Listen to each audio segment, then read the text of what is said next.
মুহাম্মাদুন বাশারুন। কি বললাম? মুহাম্মাদুন বাশার। আমার সঙ্গে কথা বলেন, একটু কথা বলবেন আমার সঙ্গে একটু। মুহাম্মাদুন বাশারুন এর বাংলা অর্থটা কি? বাশার শব্দের অর্থ হলো মানুষ। তো মুহাম্মাদুন বাশারুন এর অর্থ কি দাঁড়ালো? মুহাম্মদ সাল্লাল্লাহু আলাইহি ওয়াসাল্লাম হলেন একজন মানুষ।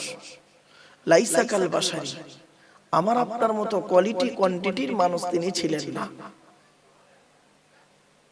আমাদের চাল চলন, কথাবার্তা, ওঠা বসা, ভদ্রতা, নম্রতা, চরিত্র, দানশীলতা, বদান্যতা, সহনশীলতা এবং দৈহিক গঠন, ইবাদত বন্দেগী আর নবীর চাল চলন, কথাবার্তা, ওঠা বসা, দৈহিক গঠন বিটুইন ফার ডিফারেন্স, অনেক পার্থক্য, অনেক পার্থক্য বাবা।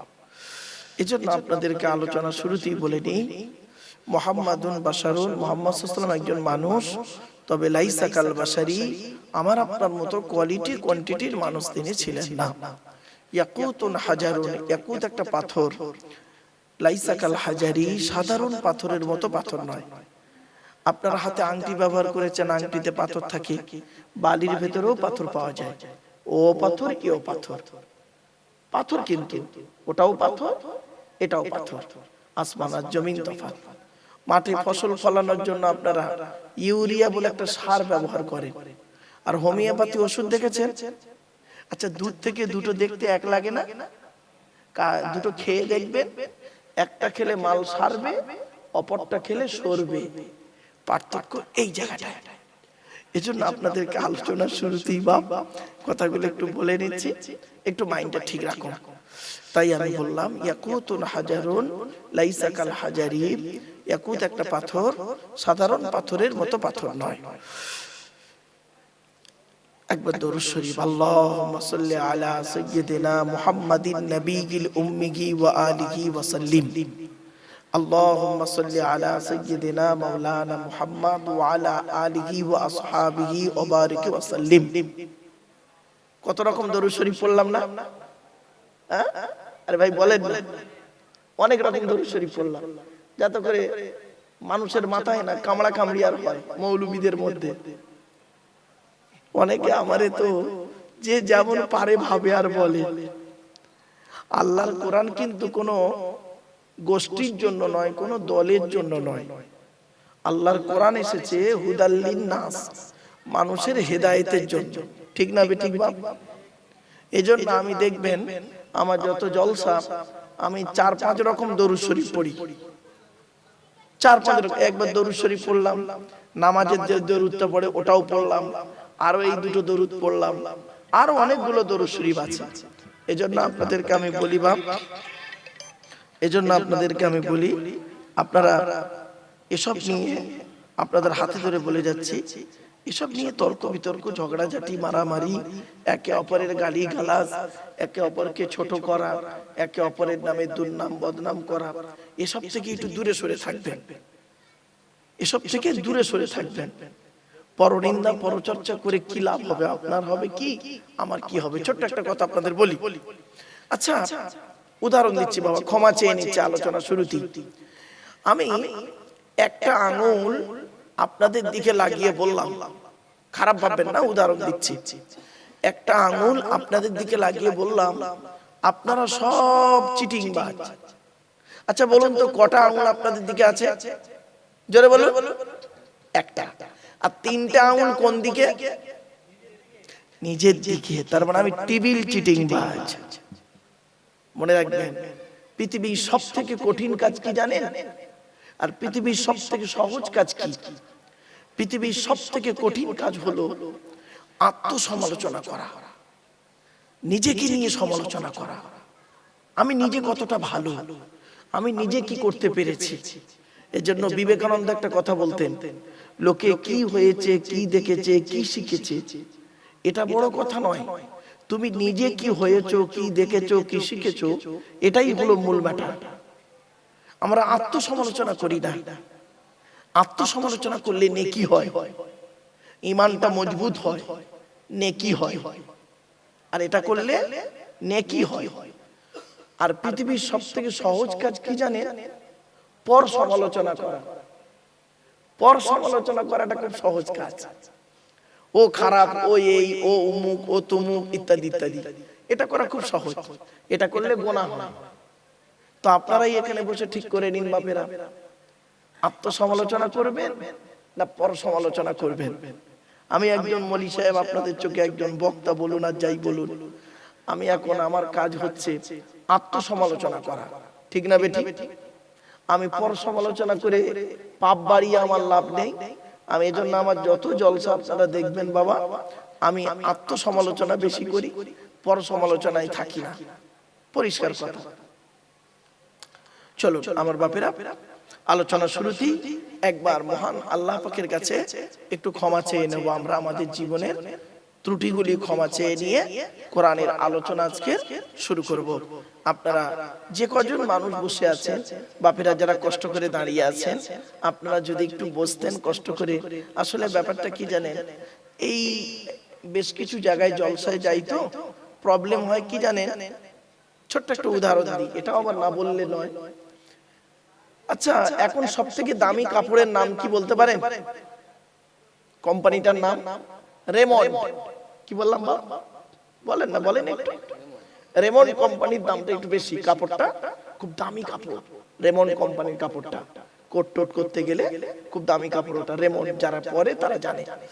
আচ্ছা ধরুন আপনাকে আমি রেমন্ডের কাপড়ের একটা কোট পরাবো, কোট, আর চোস্তা পায়জামা দেবো।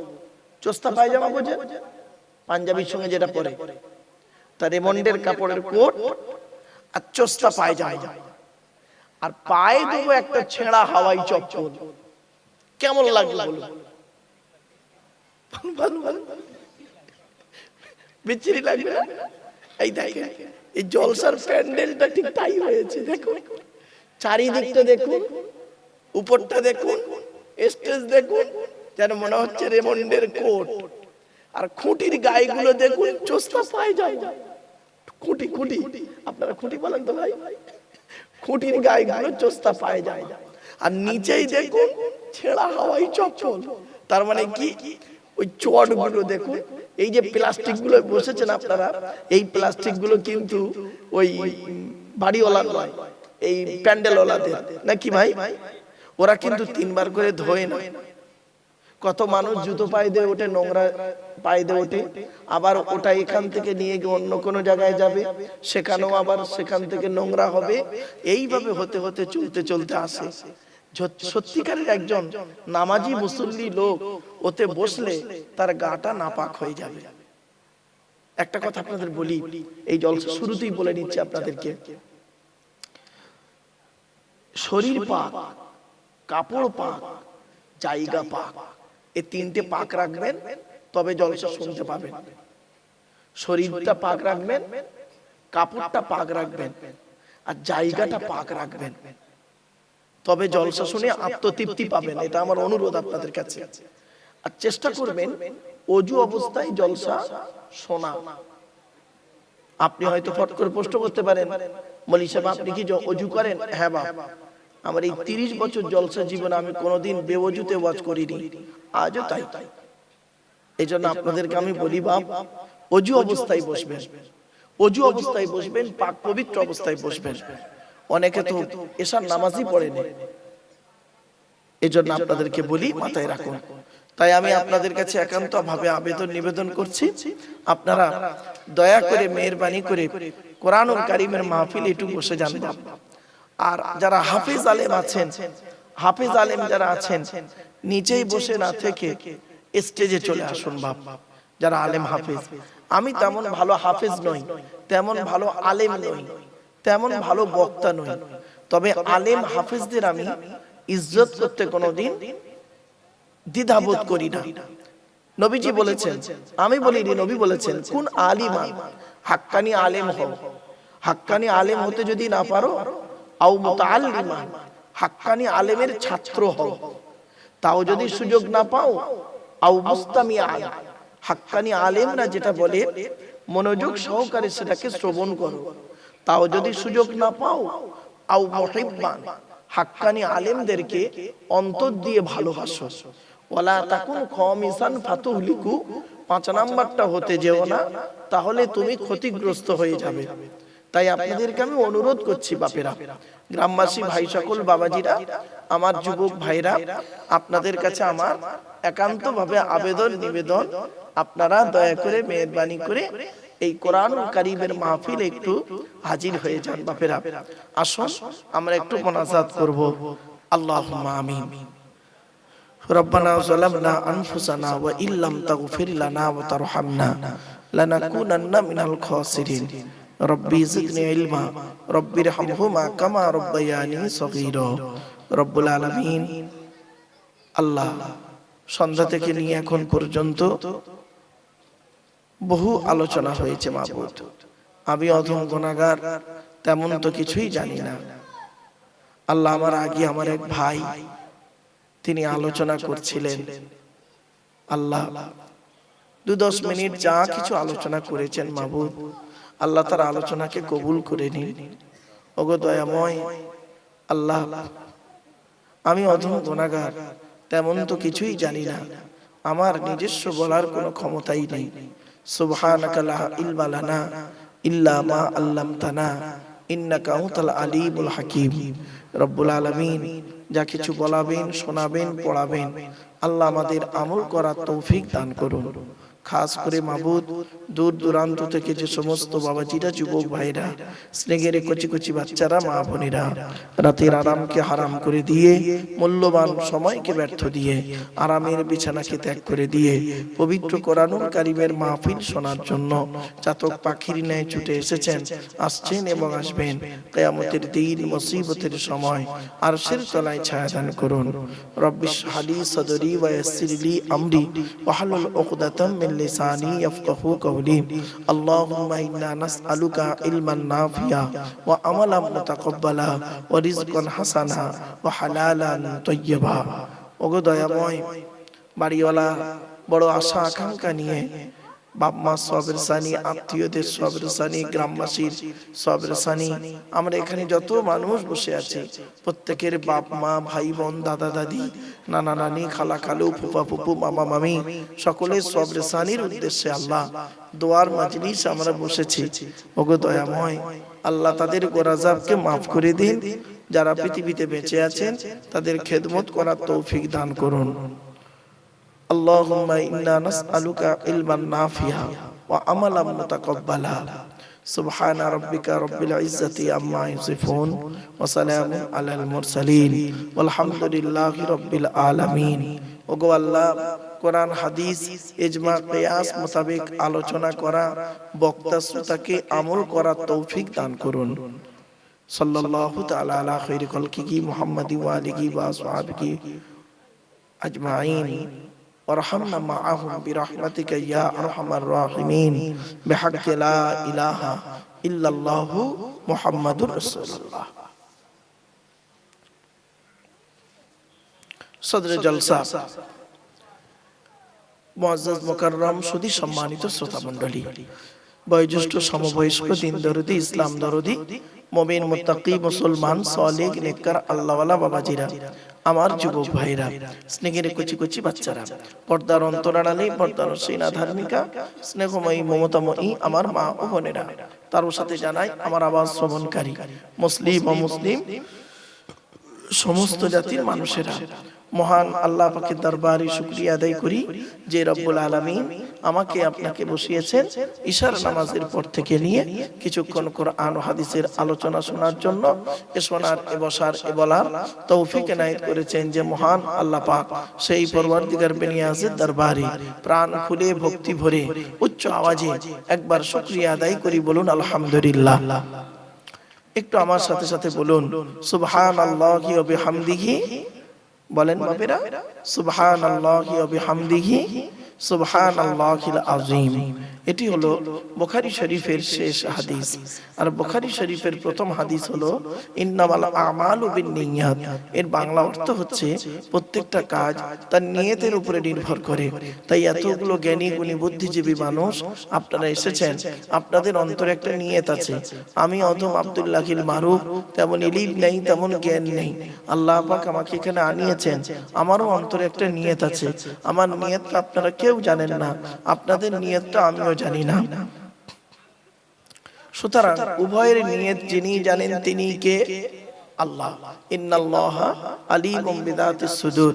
নিশ্চয়ই আল্লাহ রাব্বুল আলামিন বান্দার অন্তরের খবর সবই রাখেন। তাই আজকের এখানে যা কিছু আলোচনা হবে আপনাদের মাঝে আমার মাঝে, আজকের আলোচনার সাক্ষী থাকবে কে? আল্লাহ। আল্লাহু শাহীদুম বাইনি ওয়া বাইনাকুম। আপনাদের মাঝে আমার মাঝে আজকের আলোচনার সাক্ষী রাখলাম সৃষ্টিকর্তা আল্লাহ পাককে। এবার আসছি আলোচনার বিষয়বস্তু সম্পর্কে। কিসের উপরে আলোচনা করব আজকের আপনাদের কাছে? আজকের কোরআনুল কারীম থেকে একটি সূরার সংক্ষিপ্ত আলোচনা আপনাদের কাছে রাখবো ইনশাআল্লাহ। টু দি পয়েন্টের উপরে সূরাটির আলোচনা রাখবো। আমি গতবারে এসেছিলাম, এখানে মনে হয় কোন সূরার আলোচনা হয়নি, তাই তো নাকি বাপ? আপনাদের মনে পড়ছে কি গতবারে? আজকের একটি সূরার সংক্ষিপ্ত আলোচনা আপনাদের কাছে রাখবো ইনশাআল্লাহ। কি অসুবিধা হচ্ছে? কি বলছে? আচ্ছা আচ্ছা,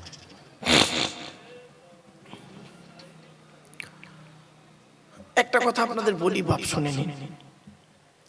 মাইকের সামনে এসে কিছু বলার নাম বক্তা নয়। মাইকের সামনে এসে কিছু বলে দেওয়ার নাম বক্তা নয় গো বাবা। তিনটি জিনিস কোনোদিন ব্যাকে আসে না। এক নাম্বার, ধনুক থেকে তীরটা বের হয়ে গেলে ওই তীরটা আর কোনোদিন ব্যাকে আসে না। একটা মনে রাখবেন, এই কথাগুলো আমার মনে রাখবেন, দেখবেন আপনাদের লাভ হবে, লস হবে না। এক নাম্বার, ধনুক থেকে তীরটা বের হয়ে গেলে ওই তীরটা আর কোনোদিন ব্যাকে আসে না।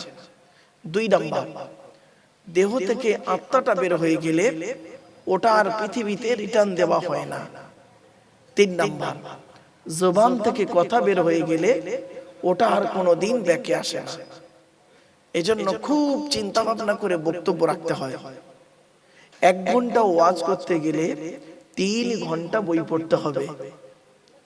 মাইকের সামনে এসে কিছু বলে দেওয়ার নাম কিন্তু বক্তা নয়। এটা মাথায় রাখবেন সব সময়ের জন্য। এই কথাগুলি মাথায় থাকলে আপনার বক্তব্য শুনতে বুঝতে সুবিধা হবে। চলো, আপনাদের কাছে আলোচনা আজকে থাকবে কোরআনুল কারীমের একটি সূরার সংক্ষিপ্ত আলোচনা। আগে আমাদের জেনে নিতে হবে বেশ কিছু কথা। সে কথাগুলো কি কি বলে দিচ্ছি। আজকে আমাদের আলোচনার বিষয় থাকবে 5টা বিষয়ের উপরে। 1 নাম্বার, কোরআন যার বাণী তার সম্পর্কে আমি আলোচনা করব। এ আমি সব জায়গাতে করি। কেন?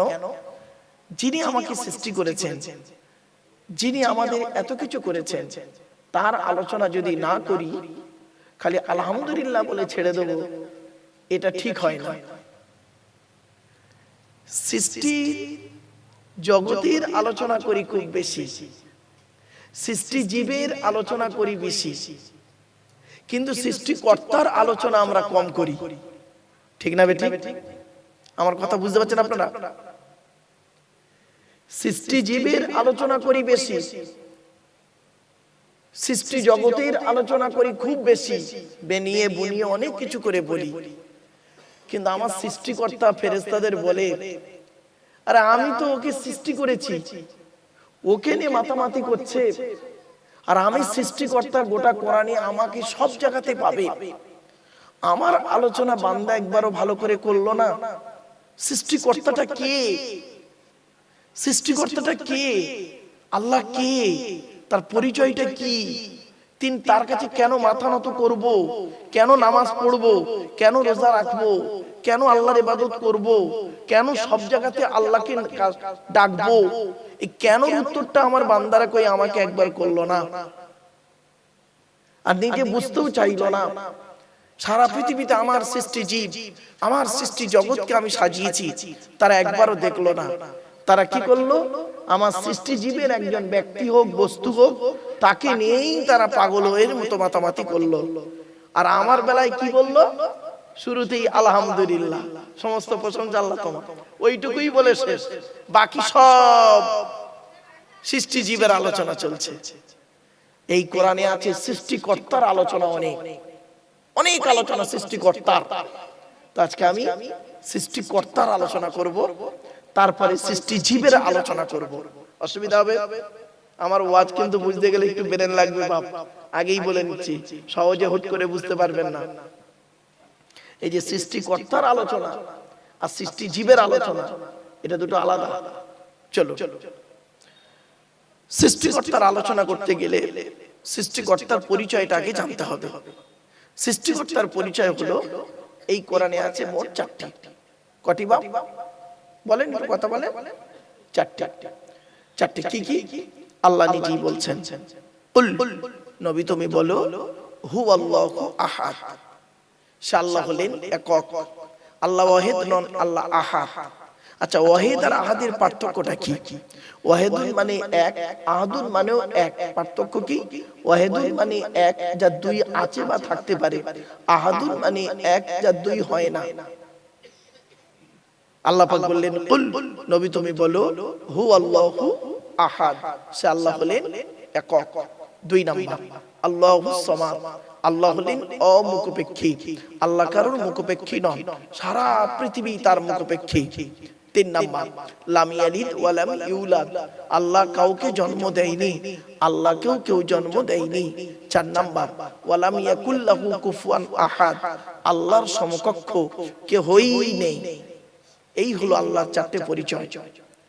এ তাড়িয়ে দেন তো বাবা। এই হলো আল্লাহর 4টে পরিচয়।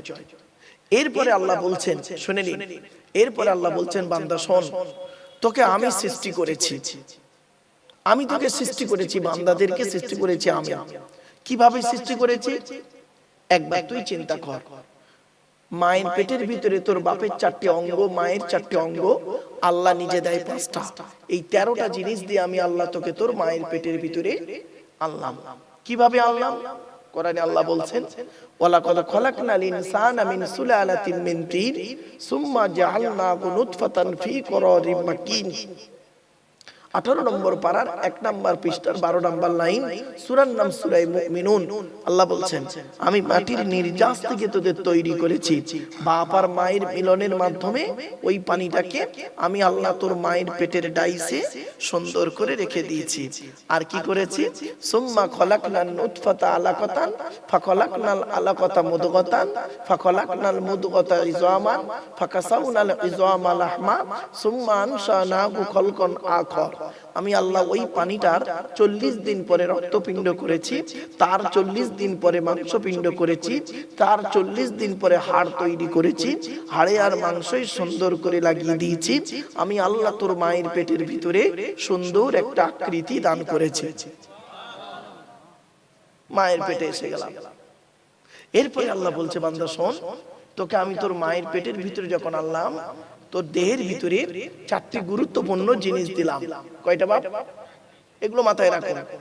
4টি গুরুত্বপূর্ণ জিনিস আমি আল্লাহ তোর দেহের ভিতরে দিলাম। ওই 4টে গুরুত্বপূর্ণ জিনিস তুই যত্ন করে রেখে দিবি। 4টির একটা যদি খারাপ হয়ে যায়, তুই কিন্তু তাড়াতাড়ি মারা যাবি। কি কি? 1 নাম্বার আল্লাহ বলছে, 1 নাম্বার হলো তোর ব্রেন। কি কি? ব্রেন। আমি তোর ব্রেনটাকে দিয়েছি, সুন্দর করে দিয়েছি, সুরক্ষিত ভাবে। এজন্য মানুষের ব্রেনটা হলো সুরক্ষিত ভাবে আল্লাহ রেখেছে। কোথায় রেখেছে জানেন? আচ্ছা, ব্রেনটা আমাদের কোথায় আছে? সামনে না পেছনে? ঠিক এই মিডিল টাইপের। কারণ আল্লাহ জানে বান্দার পৃথিবীতে যত ঝড়ঝাপটা আসবে এই সামনের দিকেই আসবে। সামনে মাথার মাঝখানটায় খুব কম আসবে, এই দিকটা কম আসবে। এজন্য আমার আল্লাহ করেছেন কি, ব্রেনটাকে ঠিক এই বরাবর জায়গাটায় দিয়েছেন। ভাবতে পেরেছেন? আচ্ছা, গরুর বুদ্ধি বেশি না মানুষের বুদ্ধি বেশি? বলেন বলেন বলেন, কেন? কারণ কি? আপনারা বলবেন মানব সৃষ্টিগুলোর শ্রেষ্ঠ, এটাই বলবেন তো? ওটা ছাড়া আর তো কিছু খবর আমাদের নেই তো। শুনে নিন, বৈজ্ঞানিকরা গবেষণা করে বলছে গরুর বুদ্ধি বেশি না মানুষের বুদ্ধি বেশি? এই লাকাদ খলাকনাল ইনসানা ফি আহসানি তাকবীম, কোরআনের এই আয়াতকে নিয়ে বৈজ্ঞানিকরা গবেষণা করছে, আমি আল্লাহ পাক মানুষকে তার মায়ের পেটের ডাইসে সুন্দর করে তৈরি করেছি, সুন্দর করে। আর সৃষ্টিকুলের শ্রেষ্ঠ আশরাফুল মখলুকাত বলা হয়েছে। এই মানুষকে করেছে কেন? মানুষকে নিয়ে গবেষণা চলছে। মানুষকে নিয়ে গবেষণা করতে গিয়ে প্রথম শুরু করেছে ব্রেন দিয়ে। ব্রেন দিয়ে শুরু করতে গিয়ে দেখছে যে মানুষের ব্রেন, আজকের বাড়িতে গিয়ে মানুষের একটা ব্রেন নেবেন আর গরুর একটা ব্রেন নেবেন, তবে মানুষ মেরে নেবেন না, মানুষের ব্রেনের ছবি নেবেন, মানুষের ব্রেনের ছবি আর গরুর ব্রেনের ছবি নেবেন, নিয়ে দেখবেন মানুষের ব্রেনের ছবির ভিতরে দেখবেন শিরার সংখ্যা বেশি, আর গরুর ব্রেনের ছবির মধ্যে দেখবেন শিরার সংখ্যা কম। মনে রাখবেন, যার কয়েলের তারটা বেশি, শিরার সংখ্যা বেশি, তার বুদ্ধিটাও আল্লাহ তত বেশি করে দিয়েছে। জোরে বলুন। চলো, এক নম্বর আল্লাহ বলছেন তোর ব্রেন, ব্রেনটাকে তুই যত্ন করে রাখবি যাতে ব্রেন স্ট্রোক যাতে না হয়। ব্রেনের মধ্যে শিরাগুলো আছে, ওই শিরা উপশিরাগুলো যদি একবার যদি খারাপ হয়ে যায় তোর লাইফটাই শেষ। মাথায় রাখো, এক নম্বর। দুই নাম্বার আল্লাহ বলছে তোর দেহের মধ্যে আরেকটা গুরুত্বপূর্ণ অঙ্গ দিয়েছি, সেইটা যদি খারাপ হয়ে যায় তোর জীবনটাই শেষ। কি বলতে পারেন? হার্ট। কি বললাম? হার্ট। হার্টটা যাতে ব্লক না হয়, বন্ধ না হয়ে যায়, সে চেষ্টা রাখবি। এই হার্ট যে কি জিনিস, সারা পৃথিবীর বৈজ্ঞানিকরা আজ পর্যন্ত খুঁজে পায়নি যে কিভাবে রক্ত সঞ্চালন হচ্ছে, কিভাবে আসা যাওয়া করছে। পৃথিবীর কোনো বৈজ্ঞানিক আজ পর্যন্ত সঠিক তথ্য দিতে পারেনি। লাস্টে বলেছেন এক সৃষ্টিকর্তার দান। জোরে বলুন। কিছু বুঝতে পারলেন? তিন নাম্বার হলো কি? লিভার। কি বললাম? লিভার। ম্যাক্সিমাম লোকের ফ্যাটি লিভার হয়, লিভারে চর্বি জমে। লিভারে চর্বি জমে অনেকের। ডাক্তাররা বলছেন লিভারে চর্বি জমার কারণটা কি? লিভারে চর্বি কেন জমে জানেন? শুনে নিন।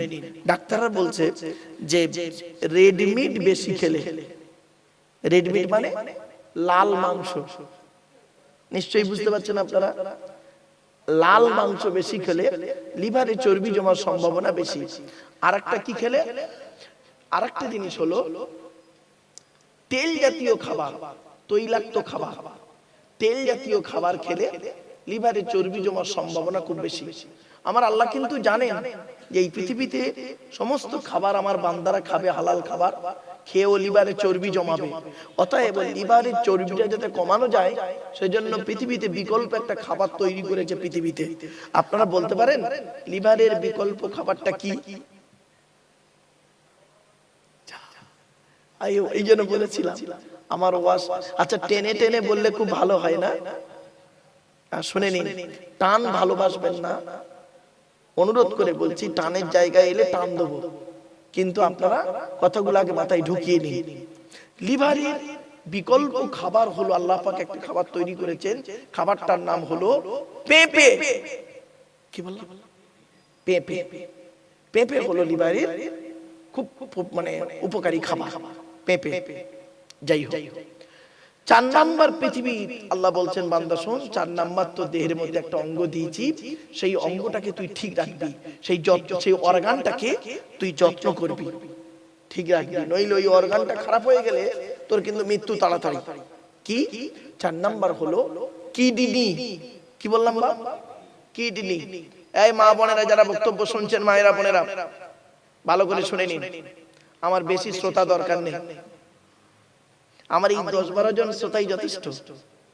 1000টা ভণ্ড শ্রোতার থেকে এই 10 জন শূন্যওয়ালা শ্রোতার দাম আছে, ঠিক না বেঠিক বাবা? হ্যাঁ, এজন্য বলে দিচ্ছি। 4 নাম্বার অর্গানটা হলো কি? সেটি হলো কিডনি।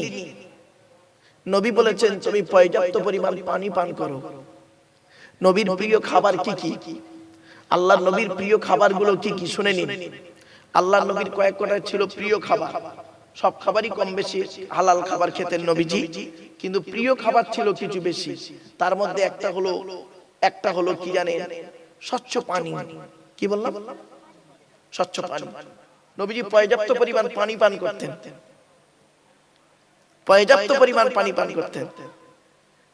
১৫০০ বছর আগে নবীর এই সুন্নতকে নিয়ে আদায় করতে গিয়ে এখন বৈজ্ঞানিকরা গবেষণা করে দেখলো যে কিডনির সবথেকে, কিডনিকে সঠিক রাখতে গেলে পানি বেশি করে পান করতে হবে। ঠিক না বেটি? ডাক্তাররা কি বলছে? ডাক্তাররা বলছে, মেডিকেল সায়েন্স বলছে, একজন মানুষের সারাদিন ২৪ ঘন্টার ভিতরে তাকে ৪ থেকে ৬ লিটার পানি পান করতে হবে। আচ্ছা আপনারা সত্যি কথা বলুন তো, এখানে যত মানুষ বসে আছেন আপনারা ৪ থেকে ৬ লিটার পানি পান করেন? ৪ লিটার পানি পান করেন? ১ লিটার তাই সারাদিনে হয় কিনা সন্দেহ। দুপুরে সকালে ১ গ্লাস, দুপুরে ১ গ্লাস, বিকেলে টেনে টেনে হয়তো ১ গ্লাস খেলেন, আর নইলে রাতে ভাত খেয়ে ১ গ্লাস, আর বাকি সব চা খেয়ে, তেরেঙ্গা, খৈনি, গুটকা খেয়ে বাজার চালাচ্ছে। ঠিক না বেটি? যারা বিড়ি সিগারেট খায় তাদের তো বিড়ি না খেলে নাকি পায়খানা হয় না। আশ্চর্য! ওই ২.৫ প্যাচে মাল, ওই যে কি খাতারানা জিনিস, বিড়ির কটা প্যাচ? ২.৫ প্যাচ, মনে রাখবেন সব। বিড়ির ২.৫ প্যাচ, ও ২.৫ প্যাচে মাল যে কত খারাপ জিনিস এ মানুষ জানে না। কেন সিগারেট খায়? যারা সিগারেট খান আমি আপনাদেরকে অনুরোধ করছি, সিগারেটের বাক্সের সামনে দেখবেন একটা ছবি দেওয়া আছে, একটা ছবি দেওয়া আছে কি সিগারেট, ওখানে লেখা আছে ইংরেজিতে, tobacco is injurious to health, স্বাস্থ্যের পক্ষে ক্ষতিকর। আপনি জেনে শুনে সিগারেট খাচ্ছেন। ক্যান্সারের ছবি একটা দেওয়া আছে সিগারেটের বাক্সতে। ঠিক না বেঠিক? আপনি খেয়ে যদি মারা যান ক্যান্সারে, ওই সিগারেটের কারণে ক্যান্সার হয়ে যদি মারা যান, আর আপনার জন্য একজন আলেম যখন দোয়া চাইবে, আল্লাহ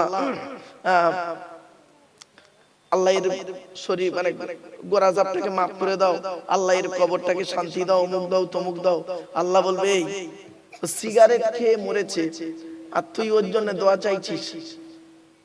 ভাবতে পেরেছেন?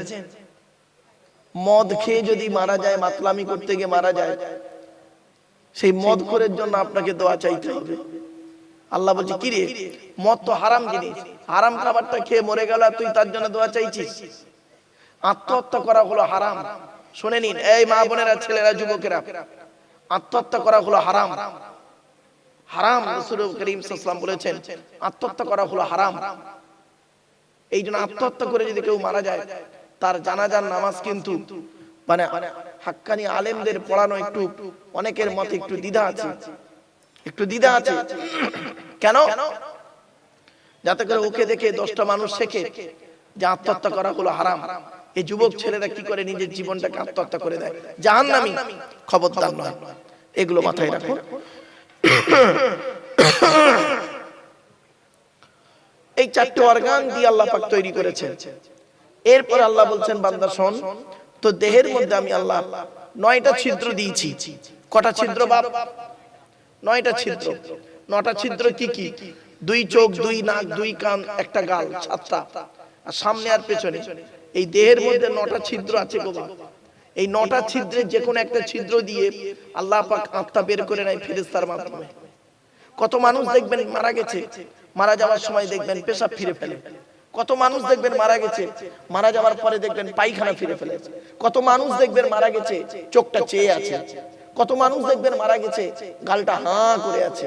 কত মানুষ দেখবেন মারা গেছে হাতটা খিঁচে আছে, কানটা খাড়া হয়ে আছে।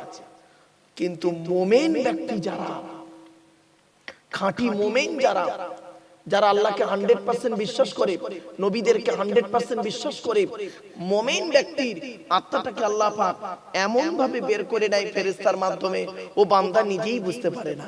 জোরে বলুন, কিছু বুঝতে পারছেন আমার ওয়াজ? শুধু তাই নয়, এই 9টা ছিদ্র, এই 9টা ছিদ্রের ছিদ্র নিয়ে যদি আলোচনা করা যায়, কল্পনা করতে পারবেন না, ভাবতে পারবেন না। চলো, এরপরে আল্লাহ পাক বলছেন তোকে তোর মায়ের পেটের ভিতরে আনলাম। একটা কথা আপনাদেরকে বলি, আমি সব জায়গাতে বলি, এটা কোনো এখানেও বলছি, অন ক্যামেরাতেও বলছি, হিন্দু মুসলমান মারামারি ঝগড়া করবেন না। আচ্ছা, কিসের হিন্দু কিসের মুসলিম আপনারা মারামারি করেন? শুনে রেখে দিন, সৃষ্টিকর্তার আরাধনা উপাসনার পদ্ধতিটা আমাদের আলাদা হতে পারে। মানুষ হিসেবে প্রত্যেকেই আমরা কিন্তু আদমের সন্তান। ঠিক না বেঠিক? মনে রাখবেন, একটা হিন্দুর ভিতরে মুসলমানদের রক্ত আছে, আর মুসলমানদের ভিতরে হিন্দুদের রক্ত আছে। এই কথাটা শুনে হয়তো অনেকে চমকে যাচ্ছেন, কিন্তু না, সত্যি। আপনাদের এলাকায় রক্তদান শিবির হয়? রক্তদান শিবির হয়, তাই তো? ব্লাড ডোনেশন ক্যাম্প যখন হয়, ব্লাড যখন নেওয়া হয়, তখন বলা হয় নাকি, এই ও হিন্দু, ওর রক্ত আলাদা কর, ও মুসলিম, ওর রক্ত আলাদা কর, বলে নাকি? আরে ব্লাডের মধ্যে কাস্টের কোনো ডিভাইডেড থাকে না, ব্লাডের মধ্যে কালারের কোনো ডিভাইডেড থাকে না, ব্লাডের মধ্যে জেন্ডারের কোনো ডিভাইডেড থাকে না, ব্লাডের মধ্যে গ্রুপের ডিভাইডেড করা হয়। ব্লাডের 4টি গ্রুপ। কটা গ্রুপ বাপ? আপনি তো আপনার ব্লাড গ্রুপ জানেন না। এখানে অনেক লোক আছে, ও নিজের ব্লাড গ্রুপটাও জানে না। আর জন্ম তারিখ তো অনেক দূরের কথা, ও জন্ম তারিখটাও জানে না, আর ব্লাড গ্রুপটাও অনেকে জানে না। বাপেরা, এগুলো একটু মাথায় রাখবেন।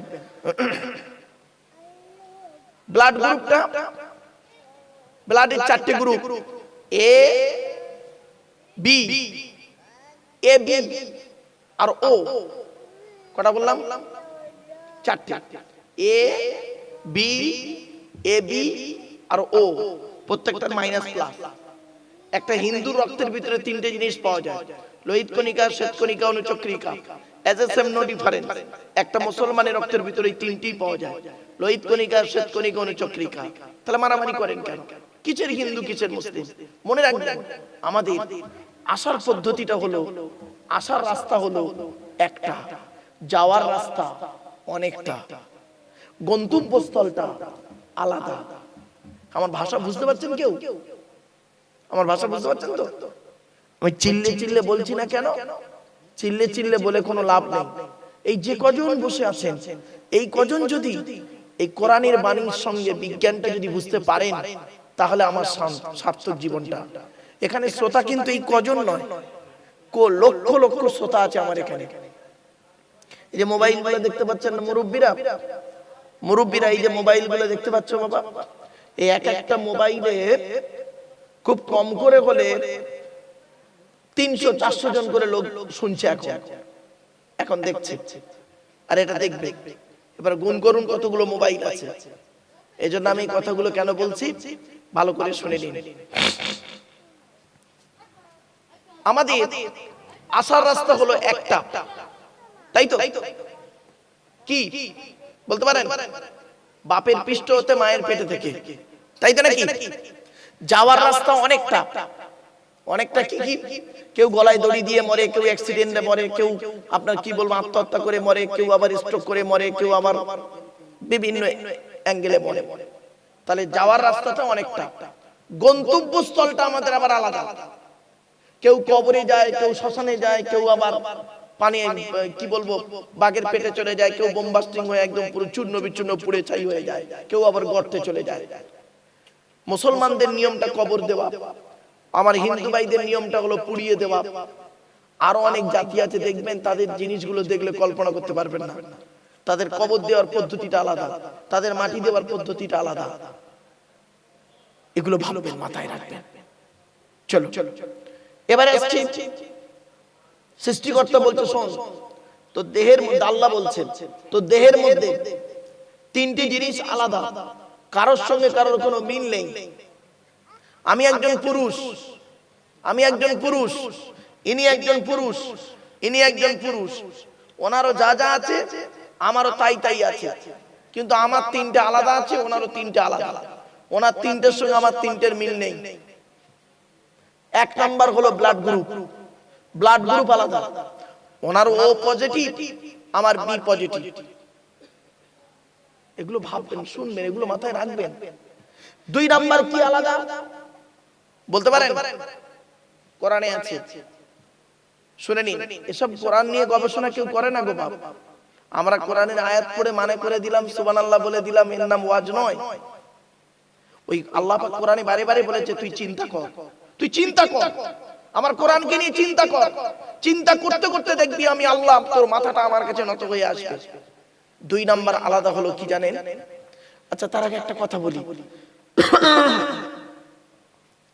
আপনারা আধার কার্ড করেছেন, এই কি বলে আধার কার্ড করেছেন তো? আচ্ছা, আধার কার্ড করার সময় অফিসাররা আপনাদেরকে বলেছিল কি চোখটাকে বড় করে চান? বলেছিল? এবার বলো না কেন বলেছিল? কারণটা কি? এই কোরআনে লেখা আছে ১৫০০ বছর আগে আল্লাহ বলেছেন, আলাম নাজআল লাহু আইনাইনি ওয়া লিসানান ওয়া শাফাতাইন ওয়া হাদাইনাহুন নাজদাইন। আল্লাহ বলছেন, আমি কি তোদের দুটো চোখ তৈরি করি নাই? আল্লাহ বলছেন, জিজ্ঞাসা করছেন, আমি কি তোদের দুটো চোখ তৈরি করি নাই? এই আয়াতকে নিয়ে গবেষণা চলছে সারা বিশ্বে, যে চোখের কথা কোরআনে কেন বলা হলো। গবেষণা করা, বৈজ্ঞানিকরা গবেষণা করে বের করলো, পৃথিবীতে যত মানুষ এসেছে, যত মানুষ আসবে, আর যত মানুষ আছে বর্তমানে, কারোর চোখের রেটিনার সঙ্গে কারোর চোখের রেটিনার মিল নেই। জোরে বলো। আল্লাহ বলছে, ওইটা দেখ, একবার আমাকে আল্লাহ বলে ডাক। এসব করেছি কেন? বুঝবে কারা? কারা বুঝবে এইসব কথাগুলো? মূর্খরা বুঝবে না। কোরআন বলছে, ওয়াতিলকাল আমসালু নাদরিবুহা লিন-নাস ওমা ইয়াকিলুহা ইল্লাল আলিমুন। আলেমরা বুঝবে, জ্ঞানী লোকেরা এই সমস্ত জিনিসগুলো চিন্তা ভাবনা করবে। আর জ্ঞানী লোকেরা চিন্তা ভাবনা করে কাদেরকে বলবে? এই মূর্খ মানুষদেরকে বোঝাবে, তাদেরও চোখটা খুলে যাবে। এই জন্যই কোরআন এসেছে। এই কোরআন তেল পড়া, পানি পড়া, ওয়াজ করা, খতম করা, তাবিজ মারার জন্য শুধু আসে নাই। এই কোরআনকে নিয়ে গবেষণা করছে সারা বিশ্ব। America, London, France, Britain, Japan, Jordan, জার্মানির ঠান্ডা ঘরে বসে বসে কোরআনকে নিয়ে গবেষণা করছে। কারা করেছে?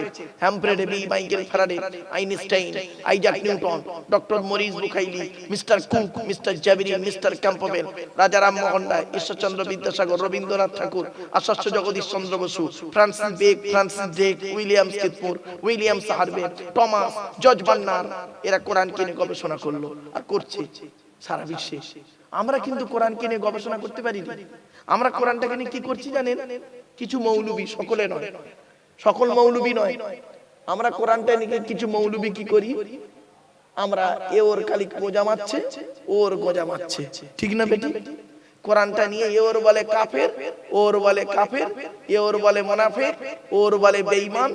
এই সব করে করে আমরা নিজেদের মধ্যে আমরা গোল টুপি, লম্বা টুপি, চেরা জামা, ফাড়া জামা, আপনার কি বলবো, তবলিগ, ফুরফুরা, বেরেলি, ওয়াহাবি, জামাতি ইসলাম, আহলে হাদিস, এই বুকে হাত বাঁধা, নাভির নিচে হাত বাঁধা, জোরে আমিন বলা, আস্তে আমিন বলা, মোনাজাত করা না করা, এই নিয়ে মারামারি করতে করতে সময় শেষ, ঠিক না বেটি?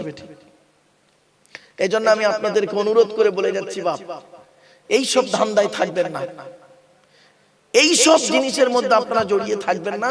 আপনাদের হাতে ধরে বলে যাচ্ছি, এতটুকু জানবেন, নামাজ পড়তে হবে, রোজা রাখতে হবে, হজ করতে হবে, অর্থ থাকলে যাকাত দিতে হবে, আর কি করতে হবে? স্ত্রীর হক আদায় করতে হবে, ছেলে মেয়ের হক আদায় করতে হবে, হালাল খাবার খেতে হবে, ব্যাস এইটুকুই জানো। আর সাথে সাথে যদি সত্যিকারের জানার ইচ্ছা থাকে, তাহলে কোরআনকে নিয়ে একটু চিন্তা ভাবনা করো, আল্লাহর এই সৃষ্টি জগৎকে নিয়ে চিন্তা ভাবনা করো।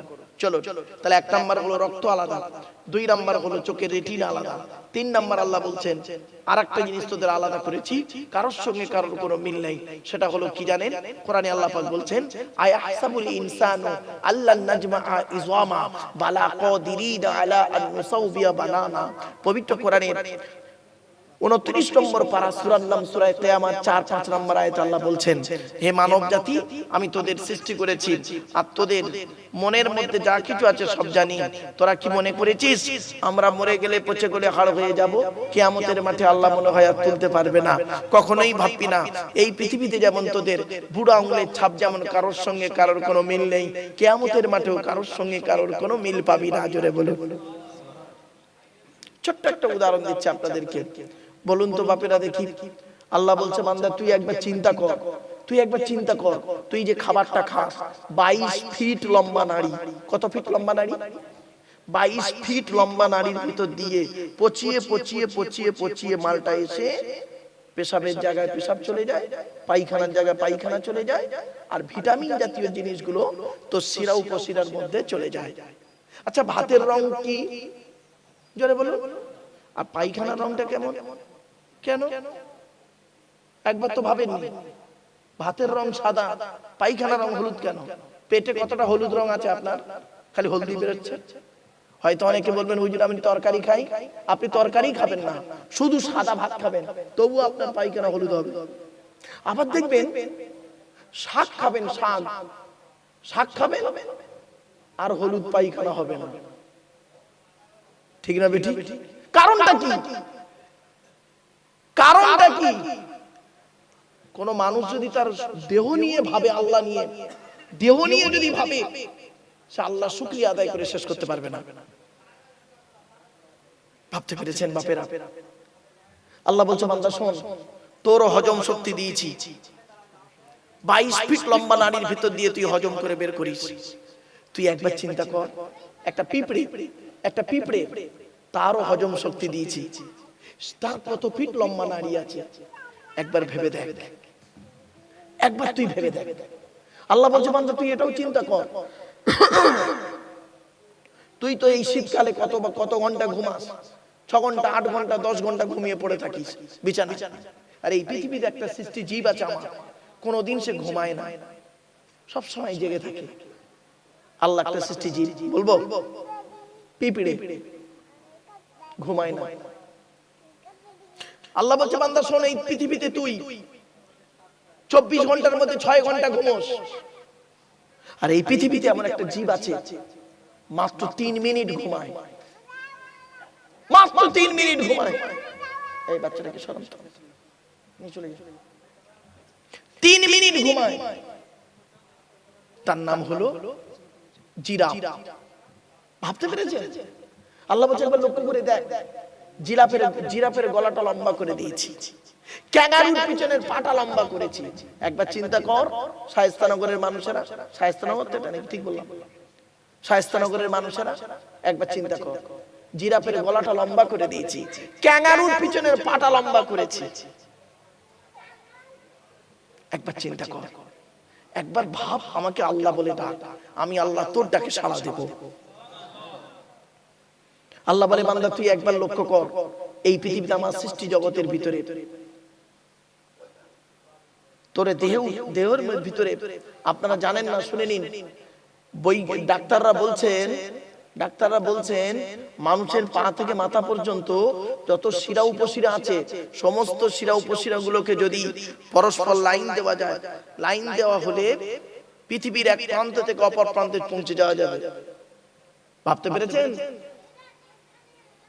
শুধু তাই না, আল্লাহ বলে তোকে তোর মায়ের পেটের ভিতরে আনলাম, মায়ের পেটের ভিতরে এনে তুই কিভাবে থাকলি, 10 মাস 10 দিন রাখলাম তোকে। ছোট্ট একটা প্রশ্ন করি, উত্তরটা দেন তো দেখি।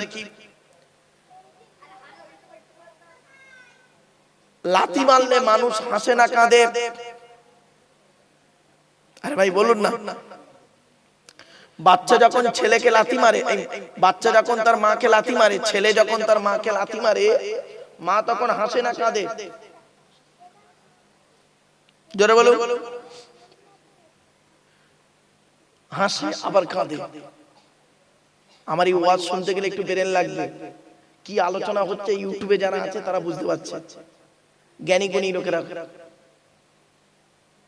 একই সন্তান, দুটোই লাথি, একটা লাথি মারলে বাচ্চা মা হাসে, আর একটা লাথি মারলে মা কাঁদে। এই শায়েস্তানগরের নারীর পুরুষেরা ভালো করে শুনে নাও, একটাই সন্তান তোমার, দুটোই লাথি, দুটোই লাথি।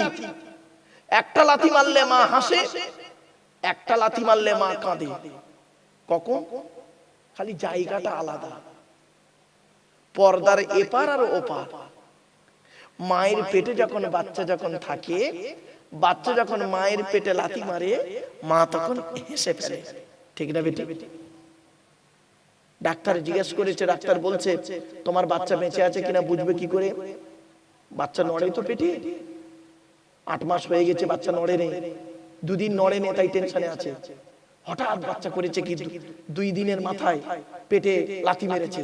মা তখন হেসে ফেলে ডাক্তারকে ফোন করেছে, স্যার আমার পেটে বাচ্চা লাথি মেরেছে। হেসে ফেলে বলছে তাহলে চিন্তা নেই, বাচ্চা বেঁচে আছে। তাহলে মায়ের পেটে বাচ্চা যখন লাথি মারে মা তখন হেসে ফেলে, আর ওই বাচ্চা মায়ের পেট থেকে এসে যখন বাচ্চা বড় হয়ে যায়, আর বাচ্চা যখন ওই ছেলে যখন মাকে লাথি মারে তখন মা কাঁদে। মায়ের ছোট্ট পেটে ছেলের জায়গা হয় 10 মাস 10 দিন। মায়ের ছোট্ট পেটে ছেলের জায়গা হয় 10 মাস 10 দিন। আর ছেলের 10 কামরা ঘরে অভাগিনী মায়ের একটু শোয়ার জায়গা হয় না। এ মুসলমান আবার নামাজ পড়ে, এরা আবার ইবাদত করে, এরা আবার কি বলবো মানে নামাজ রোজা অনেক কিছু করে। খবরদার নয়, শুনে রেখে দাও, আল্লাহর নবীর পরই স্থান হলো বাপ আর মায়ের। আল্লাহর আলোচনা করলেই বাম্মার আলোচনা আসবেই, আসবে 100%। আল্লাহর আলোচনা করলেই বাম্মার আলোচনা আসবে। কেন? আল্লাহ পাক বাপের পৃষ্ঠ হতে মায়ের পেটে থেকে পৃথিবীর মুখ দেখিয়েছেন। ছোট্ট একটা প্রশ্ন করি, বলুন দেখি, বাপ বড় না মা বড়? বল বল বল। মা বড়। আচ্ছা, আর কে বলছেন মা বড়? আপনারা কি সকলেই একমত? বাবাজি এখানে এমনি বসে কথা বলিনি, শোনেন তাহলে বলি। বাস্তবে একটা ঘটনা তুলছি, চমকে যাবেন আপনারা। বাপ বড় না মা বড় প্রশ্ন করেছিলাম আমি। এমএ সেকেন্ড ইয়ারের ছেলে মেয়েদেরকে পড়াতে বারুইপুরের বাড়িতে, এমএ সেকেন্ড ইয়ারের ছেলে মেয়েদেরকে পড়াতে পড়াতে আমি ওদেরকে প্রশ্ন করছি, এই বলতো দেখি বাপ বড় না মা বড়? তখন তার মানে ওটা হতো না। সূরা লোকমানের একটা আয়াতের তাফসীর করতে গিয়ে, পড়াতে গিয়ে, ওই সূরা লোকমানে বাম্মার খেদমত করার কথা আছে। লোকমান হাকিম তার ছেলেদেরকে বলেছে, ছেলেকে বলেছে তুমি তোমার পিতামাতার সেবা যত্ন করবে। এই প্রসঙ্গ আলোচনা করতে করতে এখন আমি বলে ফেলেছি বাপ বড় না মা বড়। তখন ফট করে ছেলে মেয়েদের মধ্যে এমএ সেকেন্ড ইয়ারের ছেলে মেয়ে মানে মূর্খ নয়, সব এডুকেটেড পারসন, তো দুটো ভাগ হয়ে গেল। তো যখন ভাগ হয়ে গেছে আমি বললাম আচ্ছা কে বড়? তা মেয়েরা বলছে মা বড়, ছেলেরা বলছে বাপ বড়, বাপ বড়। তাহলে ঠিক আছে, তর্ক বিতর্ক হোক, ডিবেট হোক, ডিবেট বলা হয়, ডিবেট হোক। তো একদিকে মেয়েরা মেয়েদের মায়েদের পক্ষে, ছেলেরা হলো বাপের পক্ষে, আমি মাঝখানে বিচারক। শুনে নিন, চমকে যাবে, আমি বিচারক। তো মেয়েরা প্রথম, আমি বললাম কারা প্রথম বলবে? তো মেয়েরা বলছে স্যার আমরা প্রথম বলবো। ঠিক আছে বলো। মেয়েরা বলছে শুনে নিন, মেয়েরা বলছে স্যার মা 10 মাস 10 দিন পেটে ধরে, 2.5 বছর দুধ পান করায়, বাপের কোনো খবর থাকে না। আচ্ছা, মা কি করে? তার বাচ্চাকে সময় রাতকে রাত জেগে মা তার বাচ্চার পেছনে সময় দেয়, বাপের কোনো হুঁশ থাকে না। আচ্ছা, মা কি করে? ছেলের ভবিষ্যতের চিন্তা, অমুক করে তমুক করে, এক ডাকতে বলে যাচ্ছে মা। শুধু তাই না, এটা যুক্তি দিলাম। মেয়েরা বলছে এটা যুক্তি দিলাম স্যার।